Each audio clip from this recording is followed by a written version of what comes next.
A homeless boy lay unconscious in the freezing snow outside a military barracks for reasons no one stopped to ask about. No one bent down to see if he was breathing until a soldier named Ethan Maddox stepped out into the bitter Montana night and saw the small shape half buried under white frost. The wind howled through the empty street as Ethan approached his boots crunching on the ice. The boy's hair was matted with snow, his lips pale, his arms locked around a worn backpack and a framed photo of a black and tan German shepherd. The only family he had left, named Duke Ethan, lifted him gently, carrying him inside to warmth and safety. But when the boy woke, his first words were not about himself. They were about finding the dog who had been taken 3 days ago. What followed would lead Ethan into a dangerous world of stolen animals guarded by men who thought no one would dare challenge them.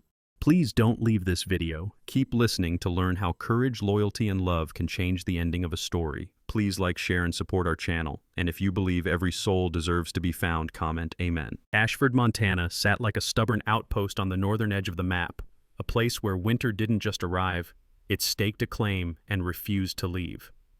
Snow blanketed the streets in an endless white, muting every sound except for the wind's low, unbroken howl. The air was sharp enough to sting the lungs, and the night sky was an iron-gray lid pressing down on the world. Just beyond the town's northern limits rose the old military barracks, long, rectangular buildings in faded brick, their roofs crusted with ice, a single American flag rippling stiffly above the gate. Sergeant Ethan Maddox stepped out into that frozen silence just after a 5 o'clock. At 34, he carried himself with the kind of quiet discipline that came from years of early mornings and colder nights. He was tall and broad-shouldered, with a square jaw half hidden under a week's worth of stubble and short dark hair just beginning to show silver at the temples. His eyes were a deep storm gray, the kind that looked as though they'd seen more than they cared to remember. Ethan's gait was purposeful but unhurried, his heavy boots crunching into the snow as he pulled his wool collar higher against the wind. Though he never talked about it openly, those who knew him understood that Ethan's life had been shaped by a single failure, the kind of moment that keeps a soldier awake long after the mission is over. Years ago, on a canine rescue operation overseas, a split-second misjudgment had cost the life of a military working dog and nearly taken the handlers as well. It left him with an unshakable sense of debt, especially toward animals that trusted humans for their survival. That shadow followed him everywhere, even here in quiet Ashford. The glow from the security lamps threw long beams over the snow-drifted road that led to the gate. Ethan was halfway across the lot when he saw it. Something small slumped against the base of a bare oak tree just outside the perimeter fence. At first, it was only a dark shape against the snow, barely visible under the soft swirl of falling flakes. He squinted, slowing his steps. The figure wasn't moving. His boots crunched faster now, his breath turning to fog in the icy air. By the time he reached the tree, the shape resolved into a boy, maybe 9, maybe 10 years old, dressed in a torn red sweater and ripped jeans that had gone stiff with frost. His hair, a shaggy brown, was dusted with snowflakes, and his skin was pale with the waxy sheen of cold. Beside him lay a battered canvas backpack, half buried in snow. Leaning against it was a wooden picture frame, the glass scratched but intact. Inside was a photograph of a much younger boy grinning at a large German shepherd, one hand resting on the dog's thick black and tan fur. The dog's amber eyes in the photo seemed alive, almost aware, like it could step out from the frame at any moment. Ethan crouched, his knees crunching into the ice. "Hey, kid," he said, voice low and even, the way you speak to someone on the edge of waking. No reaction. He reached out a gloved hand and touched the boy's shoulder. The boy's eyes fluttered open, sluggish and unfocused at first. They were a soft hazel, rimmed red from the cold, and maybe from crying. His voice was barely a whisper. "Where am I?" "You're in Ashford, outside the base," Ethan replied. "You're freezing. Let's get you inside." The boy blinked slowly, his breath ragged. "I was looking for him." His gaze shifted toward the photo in the snow. Ethan picked it up gently. "Who's this?" "My dog, Duke," the boy murmured. His lips trembled, but Ethan couldn't tell if it was from the cold or from something heavier. "He's all I have left." "What's your name, kid?" Noah Carter." Ethan slid an arm under Noah's back and another beneath his knees, lifting him as carefully as if he were made of glass. The boy was lighter than he should have been, his body limp against Ethan's chest. Without another word, Ethan strode through the gates and toward the barracks' small infirmary, the photo tucked into his coat pocket. Inside, the infirmary's heater groaned like an old man clearing his throat, but the air was blissfully warm compared to outside. The room smelled faintly of antiseptic and wool blankets. Corporal Sarah Whitfield, the on-duty medic, looked up from her paperwork. She was in her late 20s, tall and willowy, with a curtain of dark blonde hair pulled back into a no-nonsense braid. Her pale blue eyes were quick and perceptive, the kind that missed nothing.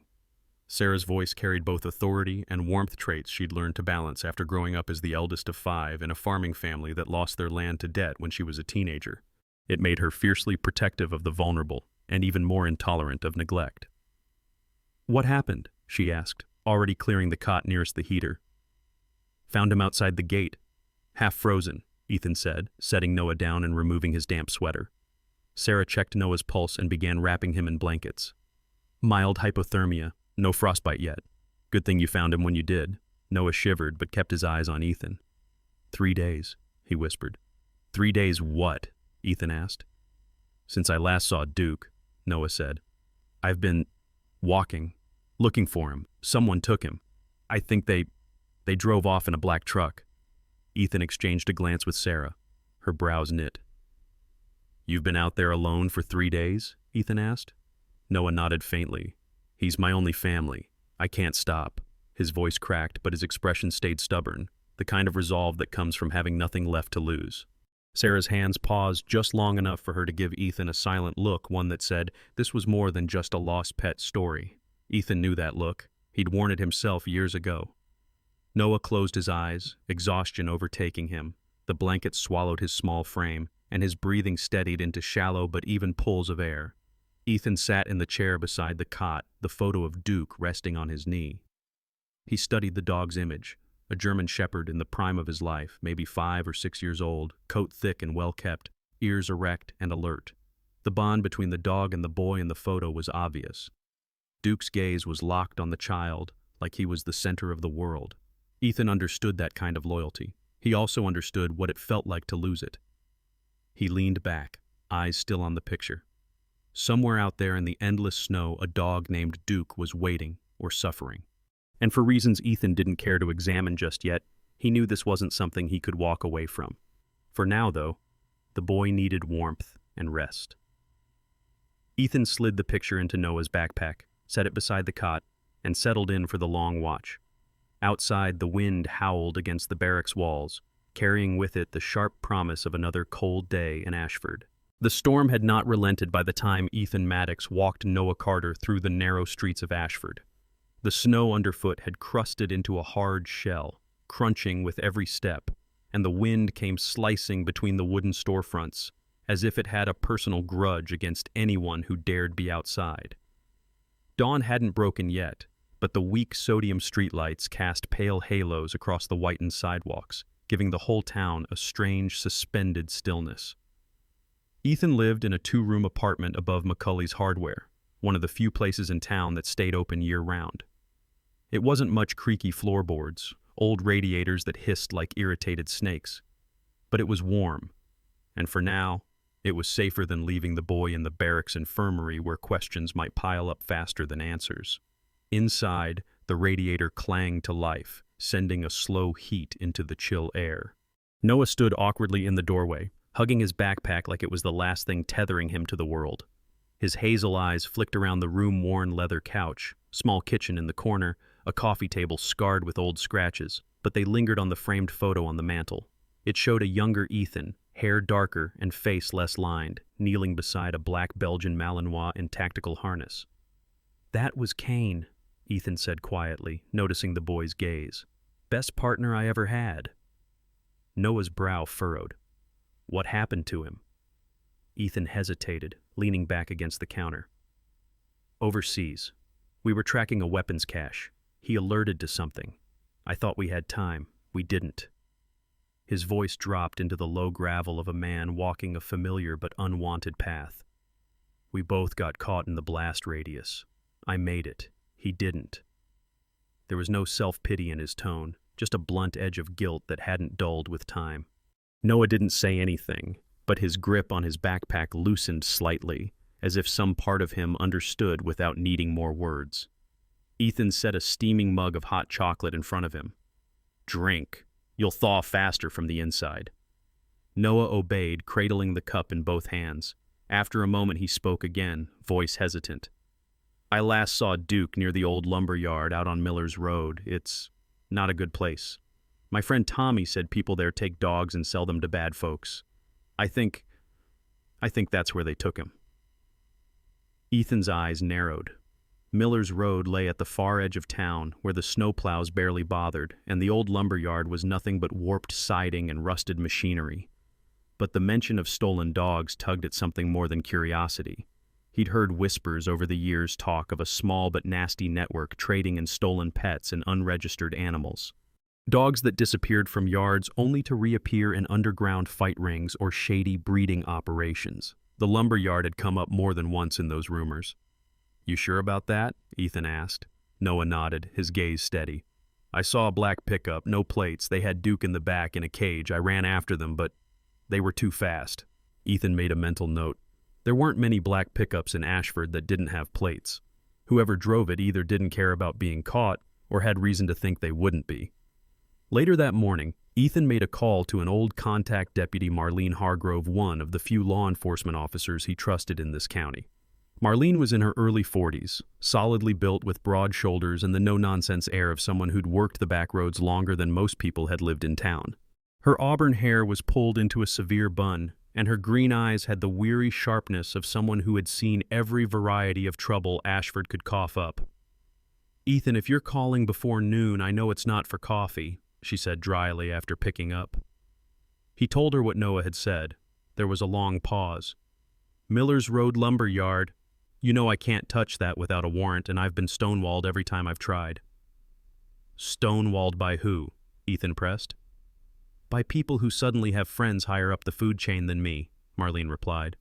"But if your boy really saw his dog there, I'd be careful. Those aren't the kind of folks you surprise without backup." "I'm not planning on surprising anyone," Ethan lied, then ended the call. As the day wore on, the snow eased into a steady, fine drift, covering the footprints outside his apartment. Ethan gave Noah a spare sweatshirt and let him rest on the couch, while he sat at the kitchen table, turning over possibilities in his mind. The boy's stubborn determination reminded him uncomfortably of himself at 17, when his father had walked out and left Ethan to keep his younger brother out of foster care. You didn't just hand over the last thing you cared about to strangers. From the couch, Noah broke the silence. "You think we can get him back?" Ethan met his gaze. "We're going to try, but we need to be smart. First step, learn who's really running that yard." That night, as Noah finally slept, Ethan went to his closet and pulled out an old, dented ammo box. Inside were scraps of paper, names, addresses, leftovers from years of paying attention to things most people ignored. One name stood out. Rick Danner, ex-trucker, known for running quiet deliveries up and down the Montana-Wyoming border. Last rumor placed him doing odd jobs at the old lumber yard. The next afternoon, Ethan walked Noah to Harper's General Store, a small, warm shop where locals gossiped as much as they shopped. The owner, May Harper, was in her late 60s, short and sprightly, with silver hair always pinned under a wool beret and a habit of calling everyone Hon. May had a memory like flypaper nothing passed through without sticking. "Morning, May," Ethan said, buying coffee and a loaf of bread. "You seen Rick Danner lately?" May's eyes flickered, the smallest tell. "Saw him 2 days ago, heading out Miller's Road. Had a crate in the back of his truck covered with a tarp. Didn't stop in to say hello, which is unlike him." Ethan's stomach tightened. That was enough to connect a few dots, but it still wasn't proof.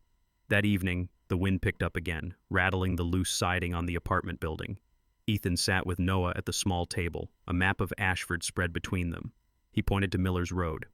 "If we go out there, it's got to be in daylight and we stay out of sight. No heroics." Noah's jaw set. "I just want to see if he's there. I'm not afraid." Ethan studied him for a long moment. Courage, he thought, was often just love in disguise. Somewhere deep down, Ethan knew this wasn't just about finding a dog anymore. It was about facing the ghosts that had been riding his shoulders for years, and maybe, just maybe, keeping one more life from slipping through his fingers. The snow kept falling, soft and steady, as Ashford prepared to sleep. But Ethan Maddox stayed awake, planning, the photo of Duke now sitting on the table between them like a silent pact. The night came in hard over Ashford, the kind of deep cold that pressed against windows like an uninvited guest. The snow that had begun in the afternoon was now falling in heavy, wind-driven sheets, sweeping through the narrow streets and rattling loose siding on old buildings. Ethan Maddox had pulled the heavy curtains over his apartment windows, the warm amber glow from a single lamp fighting against the icy blue of the world outside. He stood at the small kitchen counter, phone in hand, debating his next move. The number on the screen belonged to Captain Roy Braddock, a longtime friend and fellow veteran who now served as a military police officer at the regional base in Billings. Braddock was a big man, built like a wall, with a shaved head and a voice that carried the authority of someone used to being obeyed. Beneath the hardened exterior, though, was a fiercely loyal friend who had once pulled Ethan out of a roadside ambush in Afghanistan, both literally and figuratively. When Braddock answered, his voice was half gruff, half concerned. "Maddox, what's going on?"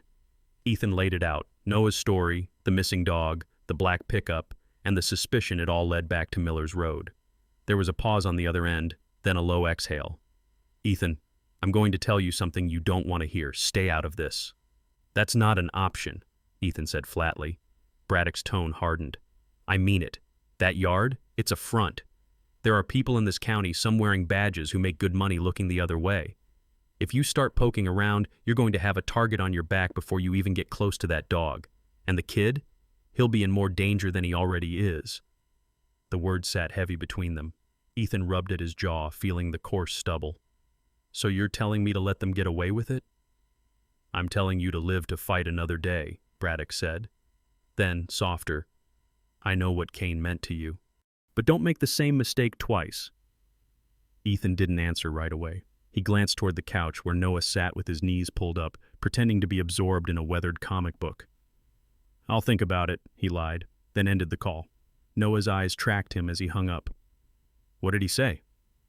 "Nothing you need to worry about," Ethan replied, moving toward the kitchen. But Noah's expression shifted. He'd heard more than Ethan thought. "He told you to stay out of it, didn't he?" Ethan didn't answer. That was enough for Noah to know. His jaw tightened, the stubborn tilt of his chin returning. "He's wrong. I'm not waiting around while Duke's out there." Ethan didn't notice the way Noah's gaze flicked toward his backpack, or the way his fingers tightened around the comic book until the staples strained. By the time the apartment's old clock ticked past midnight, the wind outside had turned into a low, constant roar, shaking the window panes. Ethan had drifted off in the armchair, one hand still resting on the armrest, the other on the side of the chair as if he meant to keep watch even in sleep. Noah eased himself off the couch, every movement deliberate, like he'd rehearsed this in his head for hours. He pulled on his coat still slightly damp from earlier and shouldered his backpack. The photo of Duke, wrapped in an old shirt, was tucked safely inside. He had almost reached the door when the hinges creaked under the faintest shift of weight. Ethan's eyes snapped open. "Going somewhere?" Noah froze, guilt flickering in his hazel eyes before giving way to defiance. "I can't just sit here. Every hour we wait, they could take him further away." Ethan stood, moving to block the door. "And if you go out there now, in this storm, you'll freeze before you make it halfway. You think Duke would want you dead in a ditch?" Noah's cheeks flushed, not from the cold, but from anger. "At least I'd be trying." The wind shrieked outside, rattling the building. Ethan's voice softened but lost none of its firmness. "Trying without a plan is how people get hurt. I've been where you are, kid, and I've buried people who thought they could do it alone." For a long moment, the only sound was the storm clawing at the walls. Finally, Noah's shoulders slumped. Ethan took the backpack from him and set it aside. "Come on, back to the couch. Tomorrow we'll figure the next step." But tomorrow's plans came sooner than expected. When they returned from the short hallway, Noah shuffling back under the blankets and Ethan checking the lock, Ethan noticed something off. The front door's latch had been fully engaged when they came in earlier, but now it sat slightly ajar.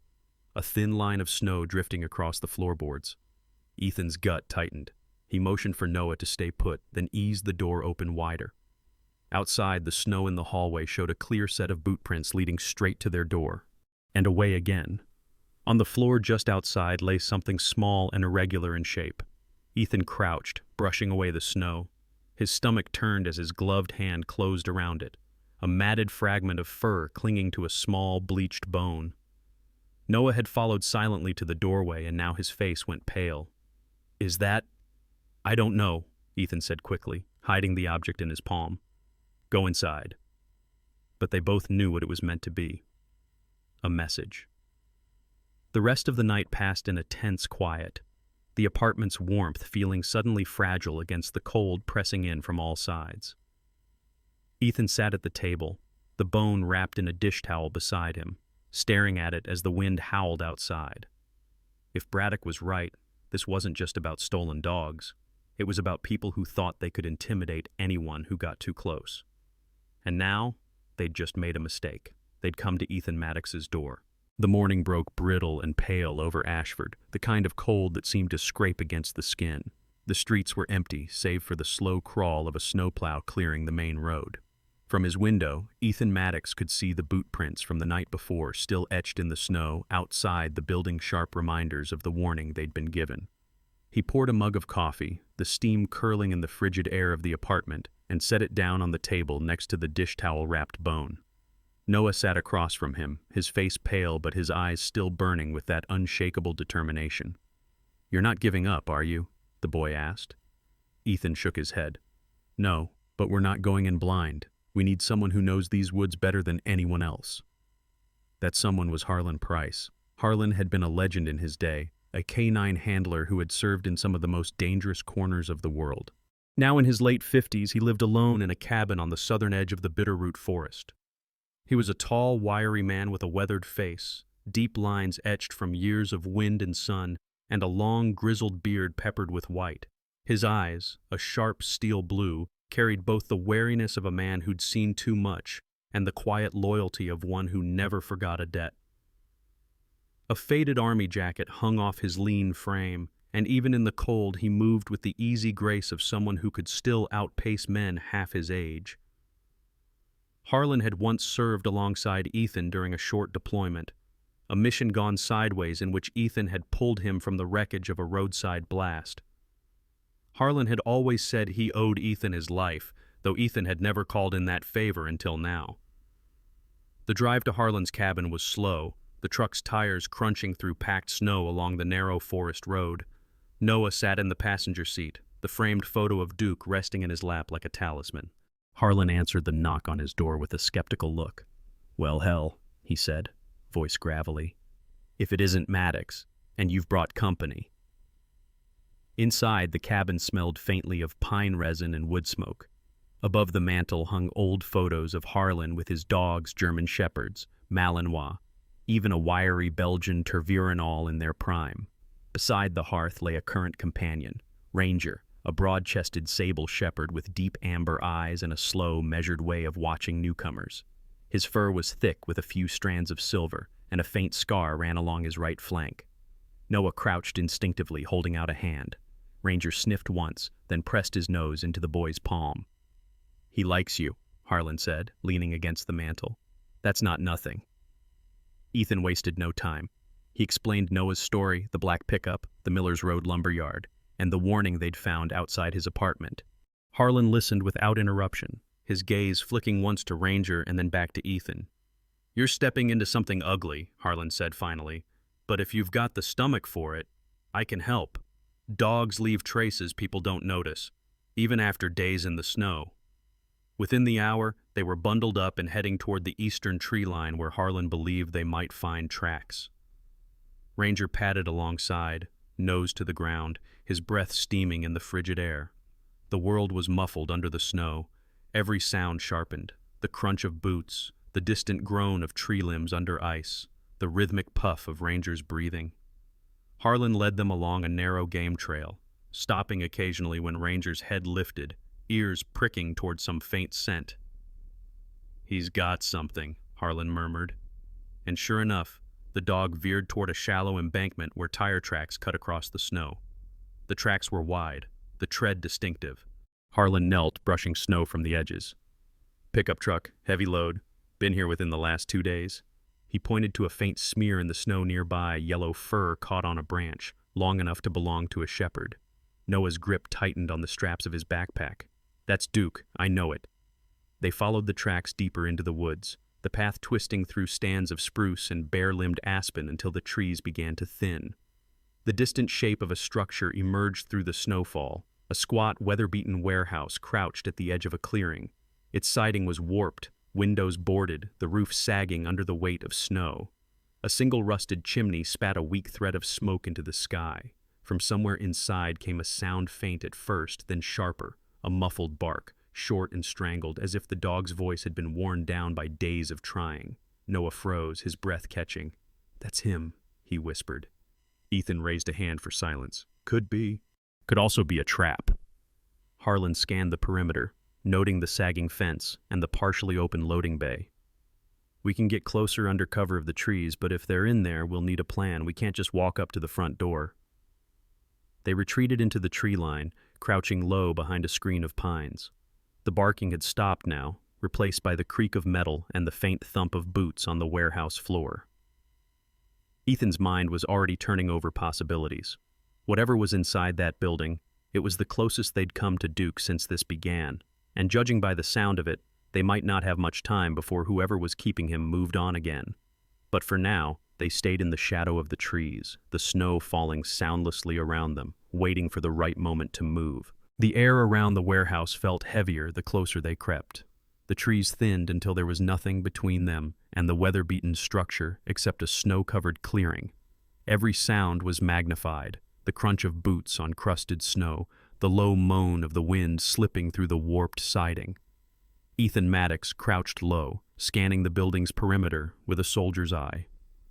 He noted the sagging chain-link fence, the partially open loading bay, and the sliver of light leaking through a boarded-up window near the back. Harlan Price knelt beside him, one hand resting lightly on Ranger's collar. "We go in quiet. Stay low. Stay sharp," Harlan whispered.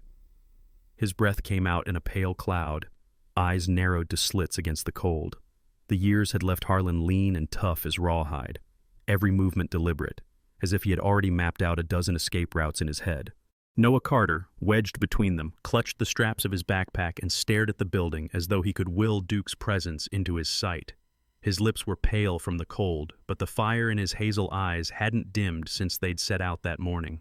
They slipped through a gap in the fence, moving like shadows across the clearing. Ethan led the way, easing the bay door up just far enough for them to crawl under. Inside, the cold was sharper, but it carried a thick, sour smell urine, old hay, and fear. Rows of metal cages stretched across the concrete floor, each one barely large enough for its occupant. Dogs of all shapes and sizes huddled inside skinny hounds, trembling terriers, a massive mastiff with scars across its muzzle. Some looked up with cautious hope, others kept their heads down, resigned. Noah's breath caught. "Duke," he whispered. At the far end of the row, a black and tan German shepherd lifted his head. His amber eyes locked onto Noah immediately, recognition flaring bright. Duke struggled to his feet, tail thumping weakly against the cage bars despite the chain around his neck. He was thinner than in the photograph, his coat dulled by neglect, but he was unmistakably the same dog. Noah started forward, but Ethan held out a hand. "Wait, listen." From outside came the muffled crunch of tires over snow, then the low rumble of an engine cutting off. Doors slammed. Voices 3, maybe 4 drifted in, rough and low, moving toward the front entrance. Ethan's mind ran the options fast. They could grab Duke, slip out the back, and maybe be gone before the smugglers came inside. Or they could try to free every dog here, but that would take time, and time was something they didn't have. Noah turned to him, urgency in his voice. "We can't just leave them. Please, Ethan. You know what it's like." The words hit harder than Noah knew. Images from years ago pushed into Ethan's mind, the flash of an explosion, the roar of Kane's bark cut short, the sick weight of realizing he'd saved himself, but not his partner. His jaw tightened. He had sworn to himself that he would never again leave any one man or animal behind if he had the power to save them. The front door creaked open. Boots hit the concrete. The smugglers were inside now, their voices closer, moving toward the back. Ethan made his choice. "We're getting them all," he said. Harlan's eyes flicked toward him, then toward the approaching voices. Without a word, he dug into his coat pocket and pulled out a high-powered flashlight. "Buy you time," he said, and before Ethan could argue, Harlan and Ranger were already moving toward the side exit. A moment later, the beam of the flashlight cut across the outside wall, sweeping back and forth. Harlan's voice rang out, loud enough to carry. "Hey, who's there?" The smugglers' voices snapped toward the sound. Boots pounded towards the side door. "Now!" Ethan hissed. Noah sprinted to Duke's cage, fumbling with the latch. Ethan moved from cage to cage, hands working quickly, freeing the locks with the multi-tool from his pocket. One by one, the cages opened. Some dogs bolted immediately, nails clattering on the concrete. Others hesitated until Noah's encouraging voice coaxed them out. Duke surged forward the moment his cage swung open, pressing his head into Noah's chest with a low whine. Noah wrapped his arms around the dog's thick neck, whispering, "I've got you now." The sound of shouting drew closer. Ethan didn't look back. "Out the bay door, now!" They herded the dogs toward the opening, the group spilling into the snow like a chaotic tide. Duke at Noah's side, the mastiff lumbering behind, smaller dogs darting ahead like quicksilver.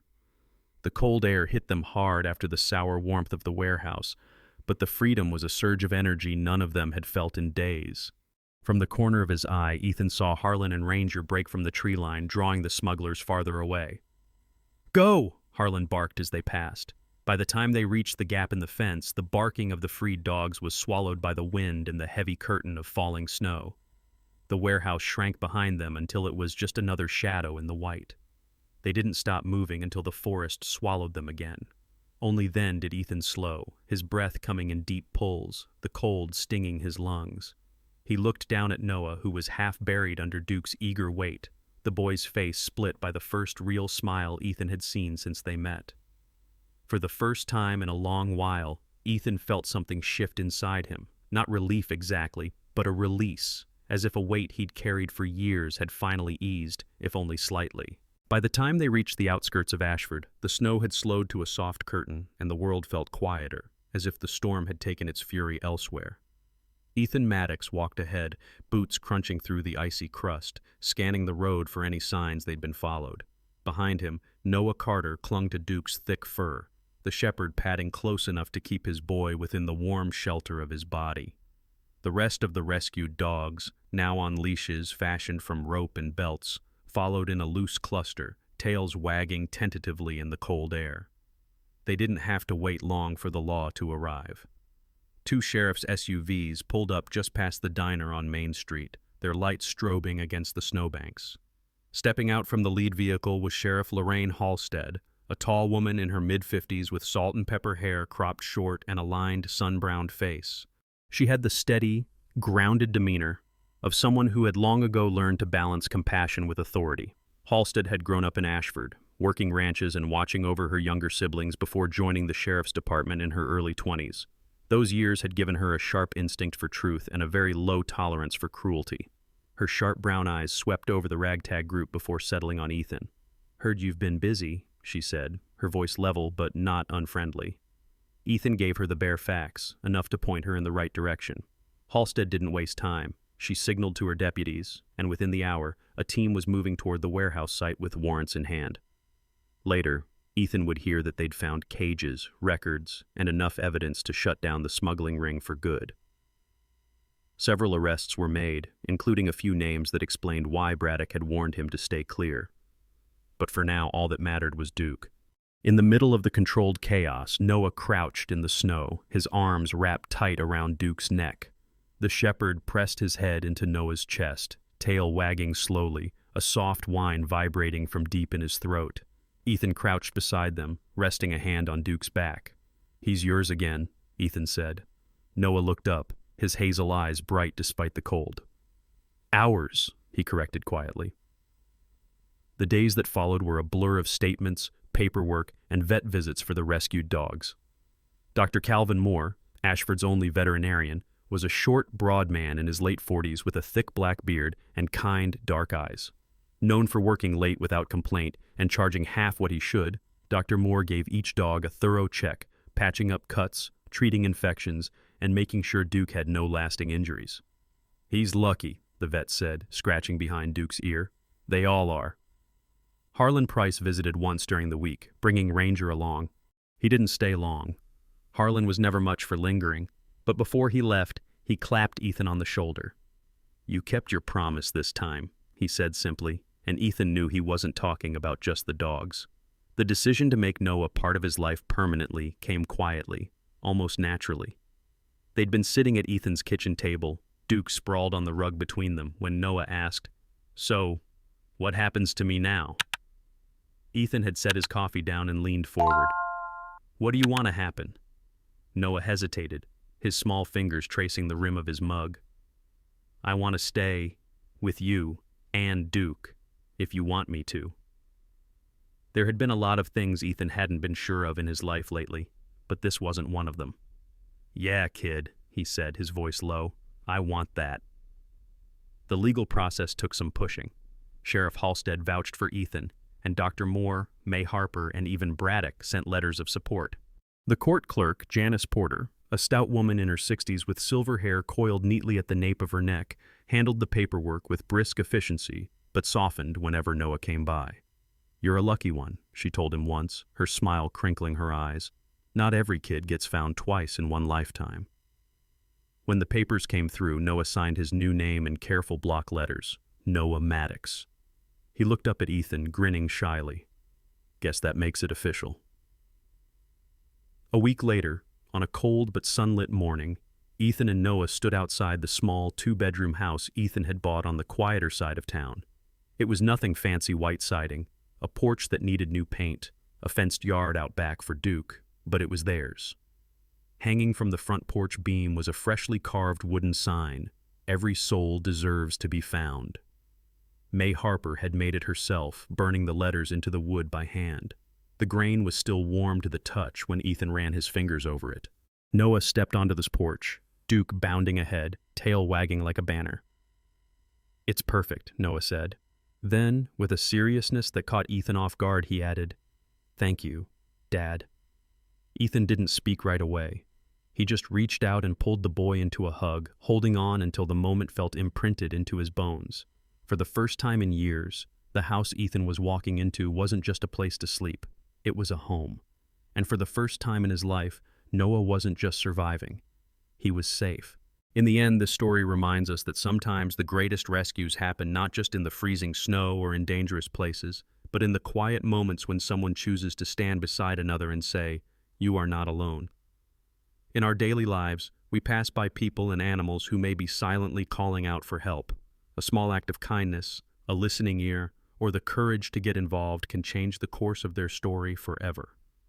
If this journey touched your heart, I invite you to share it with others, leave a comment with your thoughts, and subscribe so we can bring you more stories of hope and redemption.